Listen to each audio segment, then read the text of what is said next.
Doctor Tejas Parikh, consultant critical care medicine, KD hospital. So આ એક કેસનું ડિસ્કશન છે કે જેને young male 30 years came with fever, thrombocytopenia, altered sensorium, altered LFTs, altered renal function.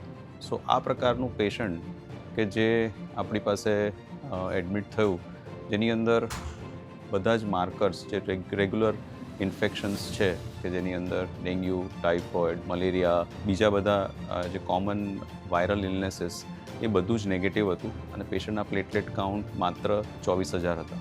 સાથે liver functions પણ ઓલ્ટર્ડ હતું અને પેશન્ટ ઓલ્ટર્ડ સેન્સોરિયમમાં હતું. આ એક જાતનું વાયરલ હેમરેજિક ફીવર હોય એવું અમારું નિદાન હતું.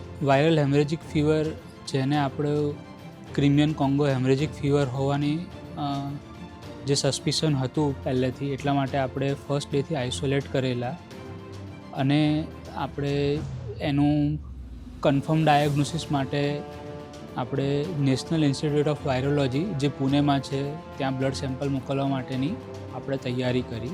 એની સાથે પેશન્ટના ઘણા બધા બીજા રિપોર્ટ્સ આપણે કરેલા કે જેનાથી પેશન્ટ HLH એટલે હિમોફેગોસાઇટિક લિમ્ફોહિસ્ટિયોસાઇટોસિસ, આ પ્રકારના ડિઝીઝમાં પેશન્ટ ફિટ બેસતું હતું, જેમાં મલ્ટી ઓર્ગન ઇન્વોલ્વમેન્ટ હોય છે.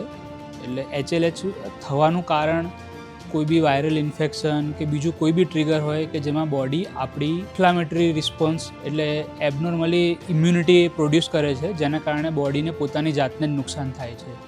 અલ્ટર્ડ સેન્સોરિયમમાં હતું, ઓક્સિજનની જરૂરિયાત હતી, લીવર પર સોજો હતો, કિડનીના રિપોર્ટ અલ્ટર્ડ હતા. એની સાથે સાથે પેશન્ટના haemoglobin, WBC count, platelet count બધું ઓછું હતું. અને એની સાથે બીજા માર્કર્સ જે આપણે કરાવતા હોઈએ છીએ HLH માટે, જેમાં ફેરિટીન અને LDHનો સમાવેશ થાય છે, એ પણ બહુ જ વધારે હાઈ હતા.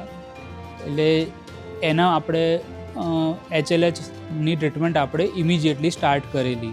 આ પેશન્ટ્સમાં વાયરલ હેમરેજિક ફીવર જો હોય તો આ વાયરલ હેમરેજિક ફીવર છે એ ખૂબ જ કન્ટેજિયસ હોય છે અને એ બીજા દર્દીઓને પણ અને પેશન્ટના હેલ્થકેર વર્કરને પણ એ લાગવાની શક્યતા હોય છે. કોમનલી આપણે વાયરલ હેમરેજિક ફીવરમાં ઇન્ડિયાની અંદર મેઇનલી ડેન્ગ્યુ જોતા હોઈએ છીએ કે જે કન્ટેજિયસ નથી, પણ આ બીજા ડિફરન્શિયલ ડાયગ્નોસિસ તરીકે ક્રિમિયન Congo haemorrhagic fever, considering patient was a farmer, આ વસ્તુ કોમન હોઈ શકે, જે બહુ જ રેર છે. આખા ગુજરાતની અંદર લાસ્ટ ફ્યુ યર્સની અંદર ગણતરીના કેસો જ નોંધાયેલા છે.